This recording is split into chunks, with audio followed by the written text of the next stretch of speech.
climate of the western U.S. has already warmed by several degrees over the past few decades, and it's projected to get even warmer.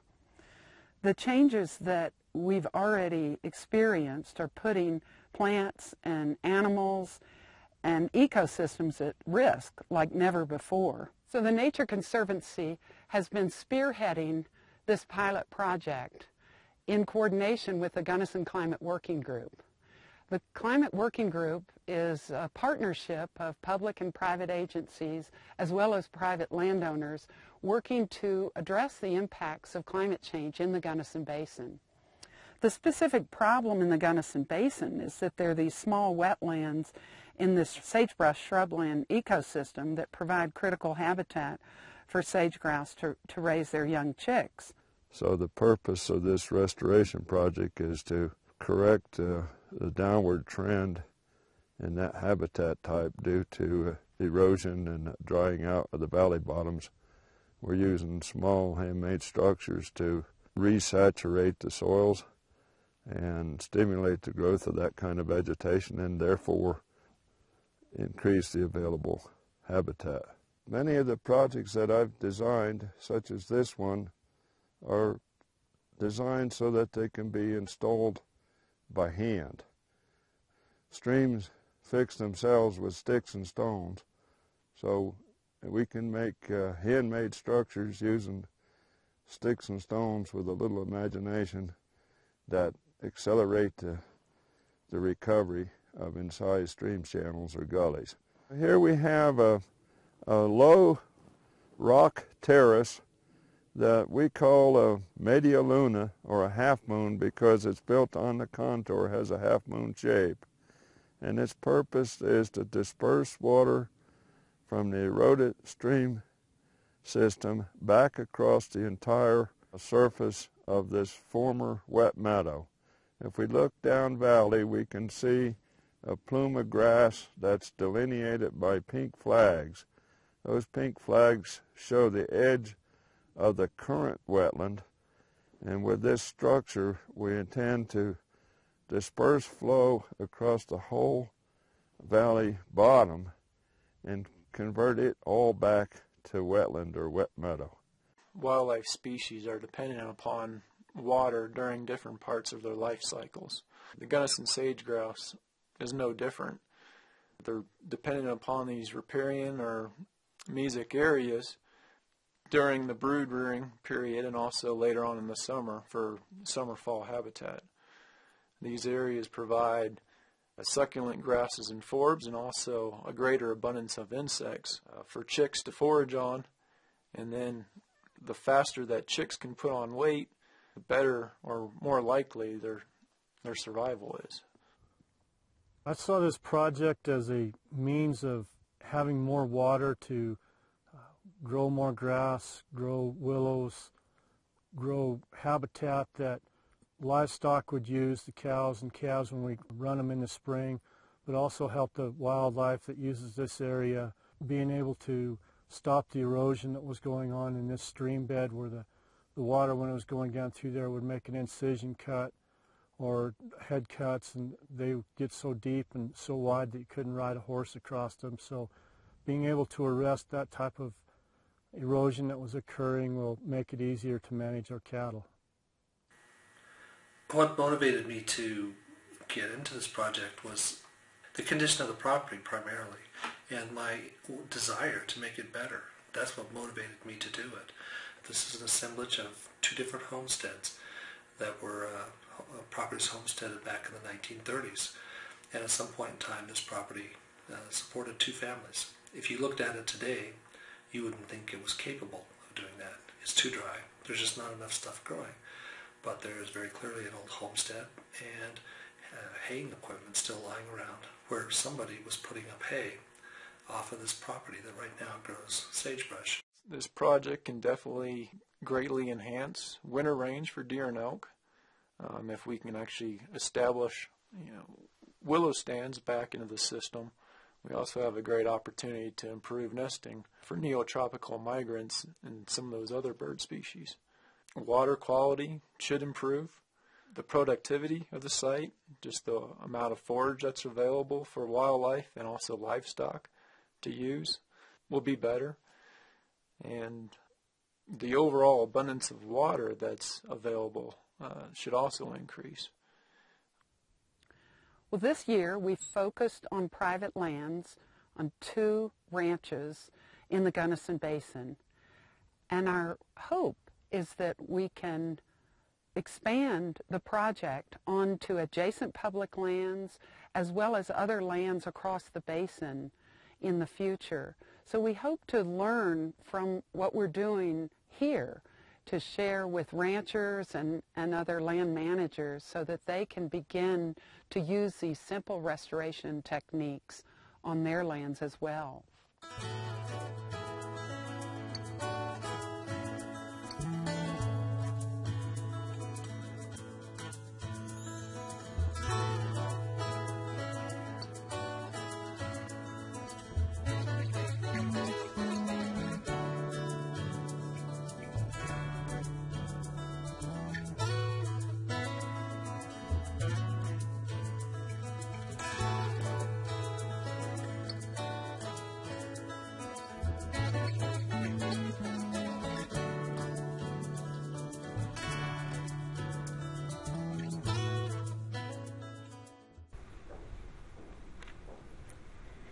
So this whole process started in 2011 when the Nature Conservancy worked with Southwest Climate Change Initiative to lead a conference on looking at climate change indicators in the Gunnison Basin.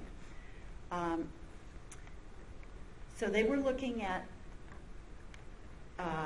and you saw some of this in the documentary, they were looking at decreasing late season snowpack, declines in river flows and soil moisture, hotter, more frequent droughts. They also pulled in a PhD student who went around and gathered long-term rancher observations of climate changes in the Gunnison Basin.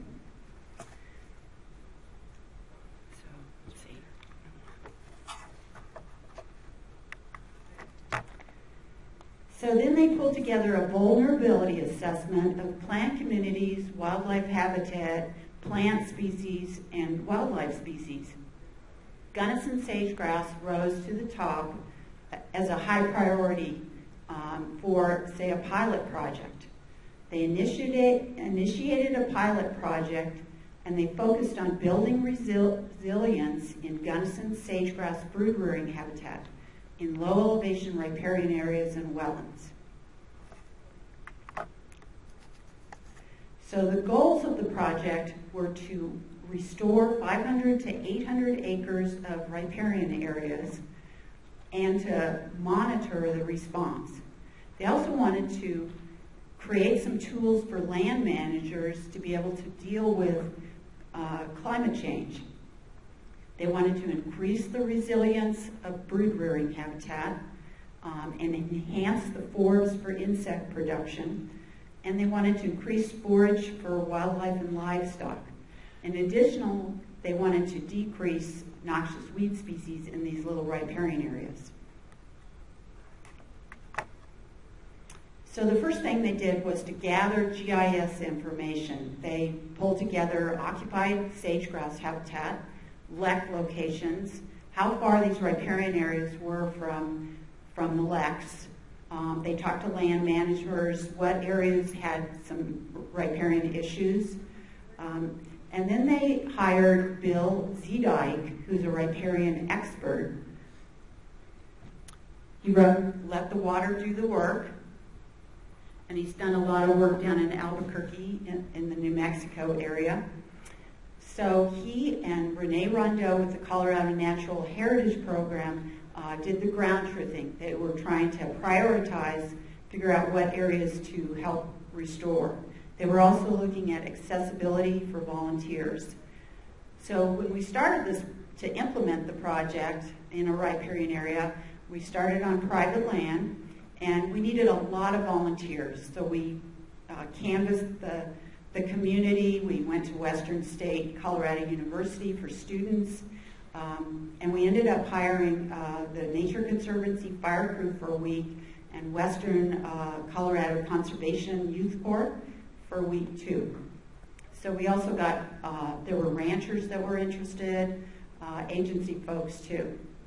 So in 2012, we worked on private lands. In 2013, last summer, we worked on BLM and Forest Service lands. And in those 2 years, we built 240 structures along about 10 miles of streams.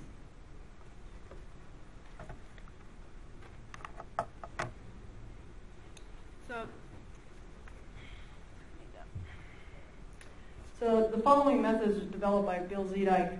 Several structures were installed. These structures are meant to slow water during runoff events, thereby allowing for reduced erosion, sediment deposition, and water retention. They're designed specifically for low gradient, low energy stream beds. The structures installed for this project were one-rock dams, media lunas, zuni bowls, and log and step falls. So one-rock dams are best suited for streams that are less than 15 feet wide. They're only one rock high, but have several rows along and spread the width of the stream bottom. Footer rocks on the downstream edge allow for water to drop off the upper layer without scouring. As runoff events occur, sediment and debris settle behind the dam and in between cracks, thereby allowing vegetation to take root. Media lunas are similar to one-rock dams and are used to spread out the water to create wet meadows. These too are only one rock high, several rows long, but are built in an arc and sometimes an S shape. The zuni bowl is a more complicated structure. It is used to dissipate higher energy flow areas by creating a step pool. The 3 key features of a zuni bowl are the rock footers, a rock-lined bowl, and the rock-lined backsplash to protect the head wall and sides of the channel. Log and step falls are designed to control head cuts from advancing. These structures are built by using layered logs, landscape fabric, and soil. When completed, this natural step prevents the sides and lip of the head cut from sloughing off, plus provides a medium for vegetation to reestablish. So monitoring is a critical component of the success of any restoration endeavor. For this project, vegetation monitoring consisted of line point intercept surveys below structures within the floodplain that recorded height and density.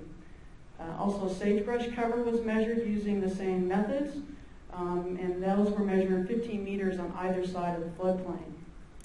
Additionally, photos were taken at randomly selected sites. Certainly we had control sites as well, and hydrological changes were documented using water wells.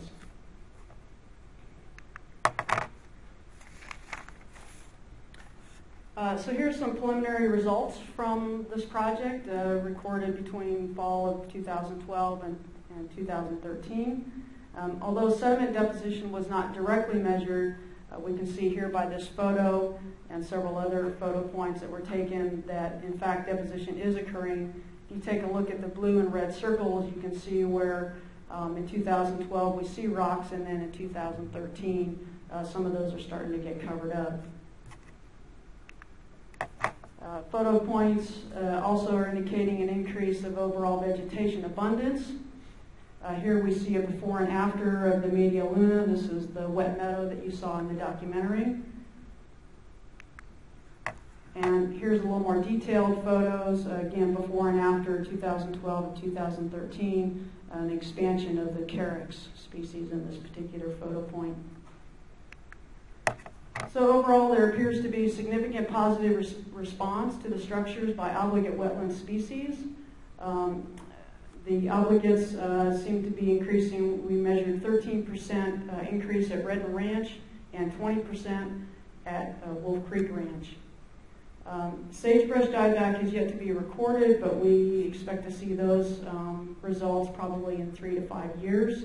And hydrological changes have yet to be measured and accounted for as well.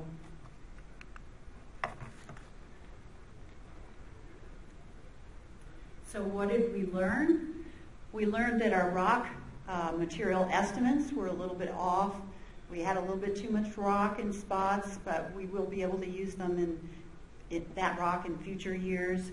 We learned that installation timing was critical in this sage-grouse habitat. We didn't want to be in there in brood rearing when brood rearing was going on, so we built the structures after June 15th. The rock size and the type was important. We wanted angular rock that fit together because it's kind of like mason work, fitting these structures together. And 8 to 12 inches was the perfect size. Organization was critical. We needed someone to help with lunch organization and where to put the rock, deposit the rocks. We also didn't have quite enough volunteers, so we did hire the 2 crews, the Nature Conservancy fire crew and the Western Colorado, the Youth Corps. So the rewards were great. The community became very interested in these projects. We had a lot of participation. It was pretty exciting to put up a structure and then come out the next day and see large areas that were previously dry were wetted. We also continued to see sage-grouse hens and chicks using the area. That was encouraging. And the ranchers became interested in the methods because it was manual work. We didn't need the heavy equipment. So where are we going from here? We're scaling up. We've got a large USGS grant. We're going to continue our monitoring. We know that we need road work. A lot of our roads are rutted in sage-grouse habitat, and they're just channeling the water out of these systems. So we're going to try and do some road work in those areas, and we'll continue to look for funding. So special thanks to everyone who helped with our presentation, and especially to our funders, the Nature Conservancy, Wildlife Conservation Society, Upper Gunnison River Water Conservancy District, the Rocky Mountain Bird Observatory, U.S. Fish and Wildlife Service, Colorado Parks and Wildlife, BLM Forest Service, and NRCS, and private donors. So thanks. Are there any questions?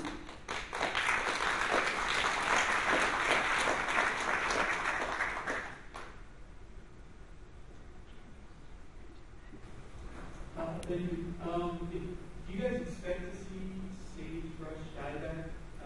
And if you do, what will be the impact on sagebrush? We've already, about a week after these areas are wetting up, you can start to see sagebrush that are in these riparian areas. They're starting to wilt. So that was interesting to see that right away. And what was the second part of your question? What do you think the impact on the sage-grouse will be? You want me to answer that? Yeah. I would venture to say it's a sea of sagebrush out there. So, I mean, we're talking about very small wetland ephemeral areas. So what we're trying to do is actually enhance brood rearing habitat for them. So, at some point, we probably are only going to see dieback maybe 10 meters or so from where it is now, maybe 20. But that really is not that big of a deal considering how much sagebrush is already out there. We're not lacking sagebrush, we're lacking of the riparian areas. You showed a few pictures of sediments covering over the dams. Will those areas need to be redammed or re-rocked in the future, or have they done their time? The structures need some maintenance for a few years because as they build up sediment, you're going to have to put another layer of rock on top. So you keep building it up, and that water table keeps coming up as you build it up. So they will need several years of maintenance.